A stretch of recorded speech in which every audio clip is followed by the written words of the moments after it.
भगवान शंकर के गण क्रोधित होकर के पूछने लगे, कोशित्वम कुत आयातः किम वा तम च चिकीर्षति। तुम कौन हो, कहाँ से आए हो, तुम्हारा इलाज करना पड़ेगा, है ना, क्योंकि आजकल गुस्से में इलाज करने वाले डॉक्टर बहुत होते हैं। हम तुम्हारा इलाज करते हैं, तुम हमको नहीं जानते, हमारी औकात क्या तुम्हारी औकात, छोटी सी बात क्या होगी, औकात औकात पे आ जाता है आज का जीवन। औकात है किसी की कुछ नहीं, 2 मुट्ठी राख है, हा? पैदा होते समय जितना वजन उसका था उतना ही जल के उतनी राख हो जानी, इतनी औकात है, उसके अलावा किसी कोई औकात नहीं। लेकिन समाज इतना असहनशील होता जा रहा है, इतना इनटॉलरेंट होता जा रहा है कि कोई भी किसी की बात सुनने को राजी नहीं। और यही सबसे बड़ी विडंबना और सबसे बड़ी विकृति हमारे द्वारा समाज को दी गई है, क्योंकि हम भी सुनने के पथ पर नहीं जा रहे हैं, हम भी सुनाने के पथ पे जा रहे हैं। बेटा तू जा किसी की सुनना नहीं, 1 मारे तो 2 मार के आना है, कोई नहीं कहता।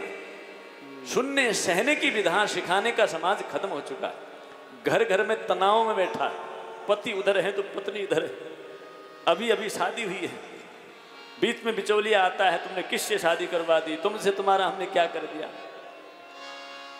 वो बोलता है कि मेरी भी तो गलती है, बोले कितने बढ़िया रिश्ते आ रहे थे, तेरे जैसे नक्सड़ी को लेके आया मैं, सबसे बड़ी गलती में। बस इसी में जिंदगी, बस रोने झगड़ा करने उलाहने देने के बाद हमारे पास अपने परिवारजनों को देने को कुछ नहीं, कुछ नहीं।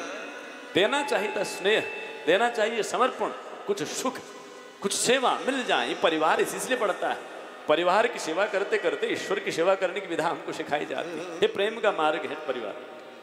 प्रेम पहले एकांकी होता है, लेकिन एकांकी प्रेम ही जब सत्संग में जाते जाते अनंत हो जाता है, ईश्वर तक पहुंचने का परिवार मार्ग है महाराज।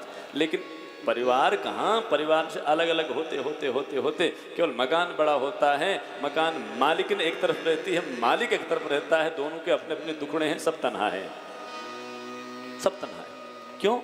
क्योंकि हम सहनशीलता और श्रवण ये दोनों हमारे जीवन से गायब हो चुके। हमारे पास सब कुछ का फुर्सत है, दूसरे की निंदा करना, चुगली करना, दिन रात मोबाइल में इंस्टाग्राम फेसबुक पोस्ट करना, दिन रात सीरियल देखना, ये हमारे पास भरपूर फुर्सत है। लेकिन कहीं से हम सद्वचन सुने, कहीं से कोई सदाचार के वाक्य सुने, कहीं से भगवान की लीलाओं को सुने, ये हमें फुर्सत नहीं।